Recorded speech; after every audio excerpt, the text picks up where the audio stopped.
जिस 1400 साल पहले किताब जो आसमान से उतरी थी, मुझे नहीं पता कि वहां कौन से सक्सेना साहब का छापा खाना था जहां से उतर रही थी किताब। जिन लोगों ने उस किताब में जो कुछ लिखा है पूरी दुनिया में एस्टेब्लिश कर दिया, Islam is a religion of peace. ऐसी मार्केटिंग कोका कोला कंपनी भी नहीं कर पाई। लेकिन पूरी दुनिया में इस्लाम क्या कर रहा है उसके बावजूद भी कुछ लोग सुनना नहीं चाहते, कुछ लोग जागना नहीं चाहते। लिहाजा हम जड़ पे हमला नहीं करना चाहते, बार बार हम बात इधर उधर की करना शुरू करते हैं। कुछ लोग आतंकवादी हैं, कुछ लोगों की वजह से ऐसा हो रहा है।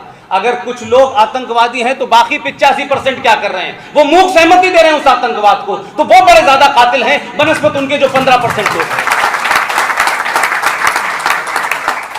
तो ये मत कहिए कि कुछ लोग बहक गए हैं, ये बगदादी कहां से आया।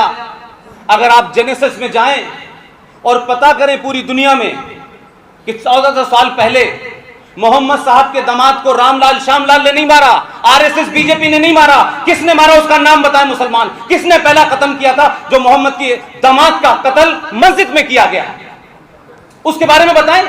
चारों खलीफाओं को किसने मारा? रामलाल श्यामलाल ने। आरएसएस की तो कोई ब्रांच भी नहीं है सऊदी अरब में भाई। लेकिन ये मुलम्मा झूठ का चढ़ रहा है इस देश के अंदर। हम सच बोले, और मैं समझता हूं कोई धर्म क्या सिखाता है मैं नहीं जानता, एक बात तो तय है, जो पैदा हुआ है वो मरेगा। दो बातों से मैं अपनी बात रिलेट करता हूं।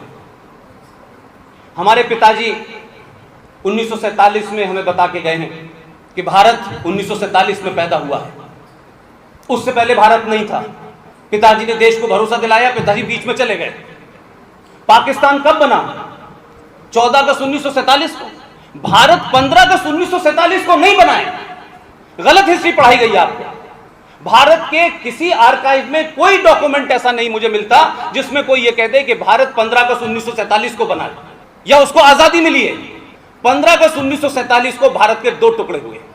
भारत अनंत काल से है, इसके पैदा होने की कोई तिथि नहीं है, अनंत काल से है ये।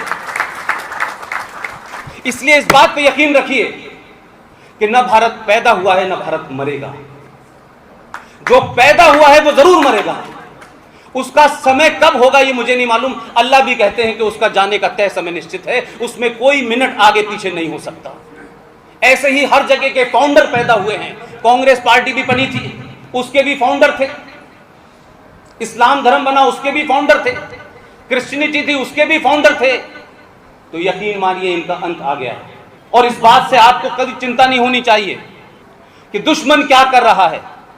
चिंता आपकी यह होनी चाहिए कि आप इस जगह तक पहुंचे कैसे, कौन सी चीजें आपने अपने समाज में, अपने परिवार में पीछे छोड़ दी, कौन सी आधुनिकता के चलते आपने सत्य सनातन संस्कृति को छोड़ करके, 5000 साल पुरानी सभ्यता को छोड़ करके कुछ बौने और लुटाई गिरे और चोर और मक्कारों से आज डर के आप भाग गए। वो पूरी दुनिया में देश में क्रम डिक्टेट कर रहे हैं। जितने भी लोग इस सभा में बैठे हैं, बहुत कम लोग होंगे कि जब मैं अपने पत्रकारिता का जीवन शुरू करने आया था तो जिस